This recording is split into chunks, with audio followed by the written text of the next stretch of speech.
Hey everybody, and welcome back to Colin's Crazy Creatures. This is Samuel, the Jackson's Chameleon.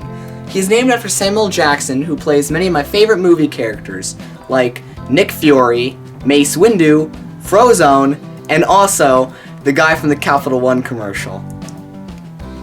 But now, let's get on to Jackson's Chameleons. Jackson's Chameleons are from Kenya and Tanzania's mountain forest, where it does rain a lot, but isn't technically a rainforest. And they're also invasive in Hawaii, California, and Florida. Jackson's Chameleons are most famously characterized for their 3 horns, which is how they get the name Triceros jacksoni. And like all other chameleons, they're very famous for their ability to change color depending on their mood and temperature, their very long, sticky tongue they use to catch prey, their mitten fingers, which they use to climb, their prehensile tail, which they use to stabilize themselves, and their independently moving eyes. And I'm going to do a video on those 5 really cool things in the future. So how do you tell the difference between a male and female Jackson's Chameleon? Well, the most obvious thing is the horns. Only the males will get the horns, and the males are also larger, getting about 15 inches from nose to tail, while the females are around 10 inches nose to tail.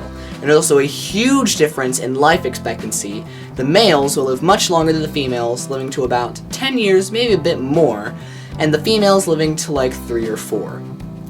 And on the females, what's really cool about Jackson's Chameleons that's completely different from most other chameleons, or in fact lizards in general, is that they're live bearers, which means they have live babies. So now the setup.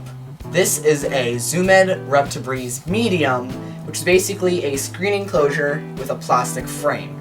And the reason it's screened because chameleons need a well-ventilated but also a humid enclosure, and also most chameleons are highly territorial and might attack their own reflection, but this is very unlikely to happen with a Jackson's. And inside there is a bottom tray that you can put substrate in or that holds water, and we already have it installed.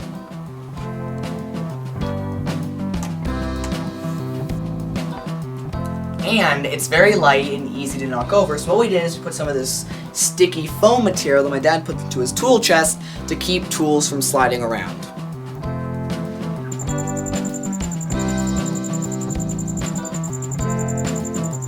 So now we're going to put some of this bioactive coconut substrate into the bottom tray.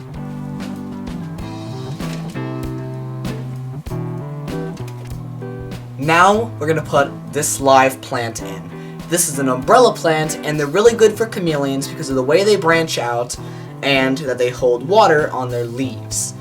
So we're going to plant it in, and you don't really need a live plant. You can use artificial plants, but live plants look more realistic. We want to make our enclosures look as realistic as possible.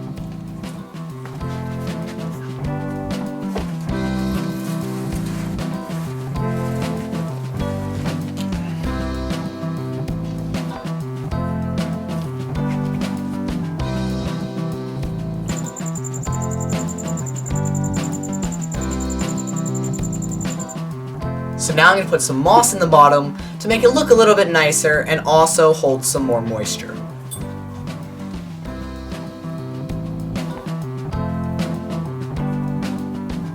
So now I'm going to put in this vine that we hold together using zip ties. It's a little bit fiddly to put in, so I'm not going to show it on camera. And this is a top tip from the professionals in chameleon care. If you have objects inside the enclosure that could slide around or move, you can secure it to the screen enclosure by using fishing line.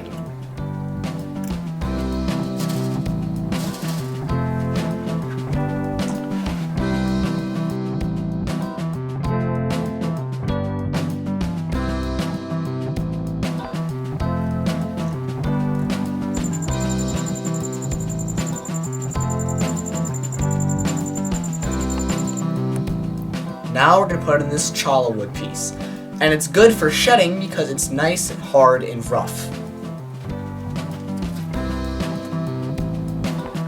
Now the lights. This is a dome with a 25-watt incandescent heat bulb, and this is a Zoomed Reptisun hood with a full spectrum bulb that has UVB and UVA.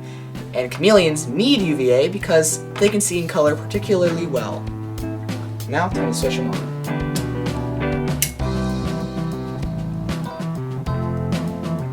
And now, I got Samuel Jackson. Now we're gonna put him in.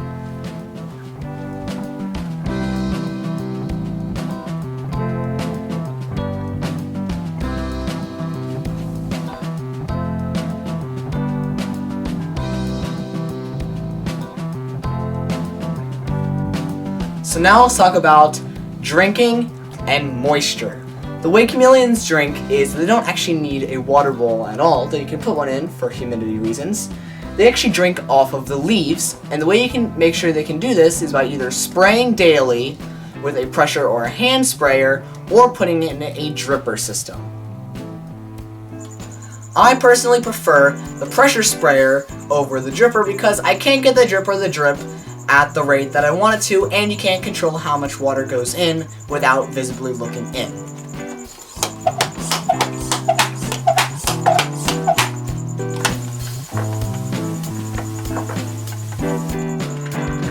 Chameleons, in general, will eat basically any kind of feeder insect. I use crickets, and you don't have to dust all of them, but making sure that you dust a few of them so they get the proper vitamin and calcium supplements is ideal.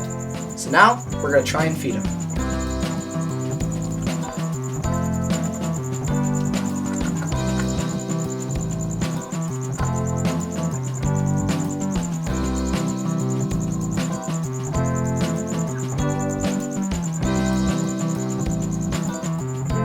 And keep in mind, the enclosure I just built is appropriate for any chameleon, just the size, humidity, and temperature may vary depending on the species.